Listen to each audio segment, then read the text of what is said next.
Skill development కుంభకోణంలో అడ్డంగా దొరికిపోయి arrest అయిన నారా చంద్రబాబు నాయుడు అవినీతి నిరోధక చట్టంలోని సెక్షన్ 17A అడ్డం పెట్టుకుని బయటపెడాలని చేస్తున్న ప్రయత్నాలు చెల్లవని పట్నా, కర్ణాటక హైకోర్టులు రెండు వేర్వేరు కేసుల్లో ఇచ్చిన తీర్పులు స్పష్టం చేస్తున్నాయి.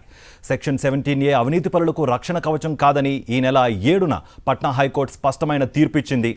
సెక్షన్ 17A ప్రకారం అపాయింటింగ్ అథారిటీ నుంచి సిబిఐ ముందస్తు అనుమతి తీసుకోలేదంటూ కర్ణాటక హోంమంత్రి డీకే శివకుమార్ చేసిన వాదనను కర్ణాటక హైకోర్టు తిరస్కరించింది.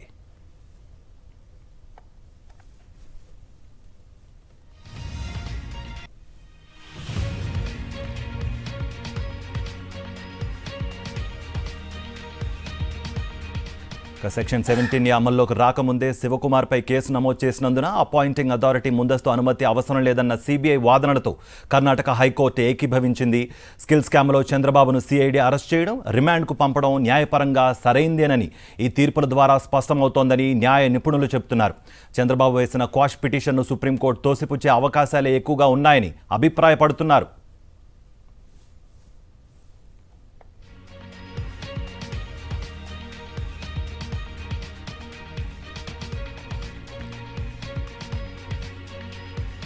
బీహార్ రాష్ట్రం ఈస్ట్ చంపారణ్ జిల్లాలోని Sugali police station circle inspector Kishore అక్రమంగా మద్య రవాణా చేస్తున్న వారిని విడిచిపెట్టారు.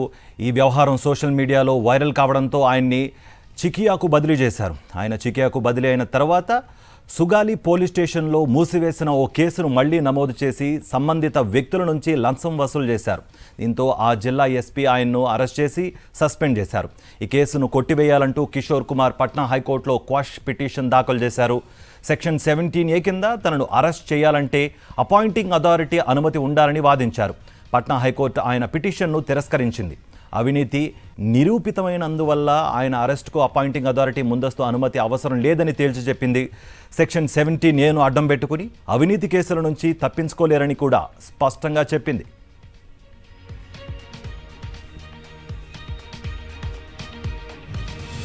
ఇక కర్ణాటక హోంమంత్రి డీకే శివకుమార్ విషయానికి వస్తే అవినీతి నిరోధక చట్టం సెక్షన్ 17A ప్రకారం అపాయింటింగ్ అథారిటీ ముందస్తు అనుమతి తీసుకోనందున సిబిఐ తనపై నమోదు చేసిన కేసు చెల్లదని కర్ణాటక హోంమంత్రి డీకే శివకుమార్ హైకోర్టులో వాదనలు వినిపించారు.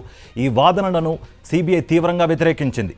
సెక్షన్ 17A అమల్లోకి రావడానికి ముందు 2013 నుంచి 2018 ఏప్రిల్ మధ్య శివకుమార్ అవినీతికి పాల్పడినందున ఆయనకు ఈ సెక్షన్ వర్తించదని తెలిపింది. అవినీతికి పాల్పడడం, ఉద్దేశపూర్వకంగా అవినీతి చేయడం ప్రభుత్వ విధుల నిర్వహణకు కిందకు రాదు అని కూడా చెప్పింది.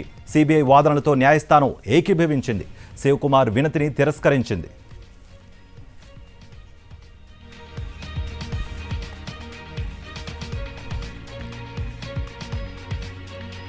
స్కిల్ డెవలప్మెంట్ కుంభకోణంలో 371 కోట్ల అవినీతికి పాల్పడిన చంద్రబాబు, టీడీపీ నేతలు కూడా ఇదే అడ్డగోలు వాదన వినిపిస్తున్నారు. సెక్షన్ 17A ప్రకారం గవర్నర్ ముందస్తు అనుమతి తీసుకోనందున అరెస్టు చెల్లదని, కేసు కొట్టివేయాలని వాదిస్తున్నారు. ఈ వాదనను సిఐడి న్యాయవాదులు సమర్థంగా తిప్పికొట్టారు. అవినీతి వ్యవహారాల నుంచి గంపగుత్తగా రక్షణ కల్పించడం సెక్షన్ 17A ఉద్దేశం కాదని వాదించారు.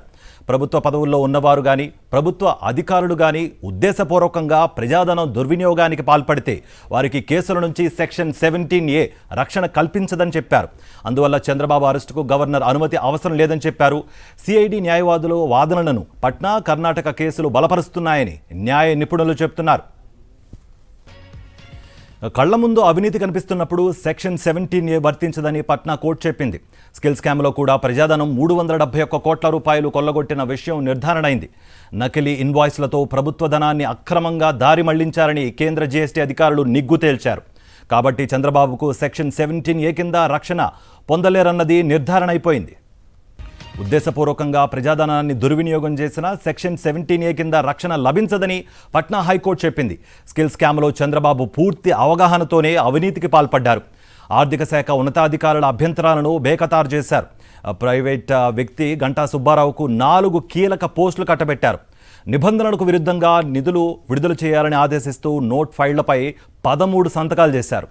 కాబట్టి ఈ కేసులో చంద్రబాబుకు సెక్షన్ 17A వర్తించదన్నది స్పష్టమవుతోంది. సెక్షన్ 17A అమల్లోకి రావడానికి ముందే 2017 మే నెలలోనే స్కిల్ స్కామ్లో కేంద్ర జీఎస్టీ విభాగం కేసు నమోదు చేసింది. ఏసీబీకి 2018 ఫిబ్రవరిలోనే ఆ విషయాన్ని తెలిపింది. అప్పటి చంద్రబాబు ప్రభుత్వం ఉద్దేశపూర్వకంగా కేసును తొక్కిపెట్టింది. కాబట్టి ఈ కేసులో సెక్షన్ 17A వర్తించదు అన్నది కర్ణాటకలో డీకే శివకుమార్ కేసు ద్వారా స్పష్టమైంది. స్కిల్ స్కామ్లో అప్పటి సీఎం చంద్రబాబుతో పాటు ప్రైవేట్ వ్యక్తులు కూడా నిందితులుగా ఉన్నారు. ప్రైవేట్ వ్యక్తులతో కలిపి ప్రజాప్రతినిధిపై కేసు పెట్టడం చెల్లదన్న డీకే శివకుమార్ వాదనను కూడా కోర్టు తిరస్కరించింది. సెక్షన్ 17A ముసుగులో అవినీతి కేసుల నుంచి తప్పించుకోలేరని పట్నా హైకోర్టు తేల్చి చెప్పింది.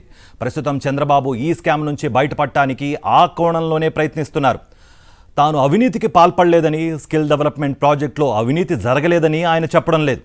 సెక్షన్ 17A ప్రకారం తనపై సిఐడి నమోదు చేసిన కేసు చెల్లదని మాత్రమే చెప్తున్నారు. అందువల్ల స్కిల్ స్కామ్లో చంద్రబాబు దాఖలు చేసిన క్వాష్ పిటిషన్ పూర్తిగా అసంబద్ధమని న్యాయ నిపుణులు చెబుతున్నారు.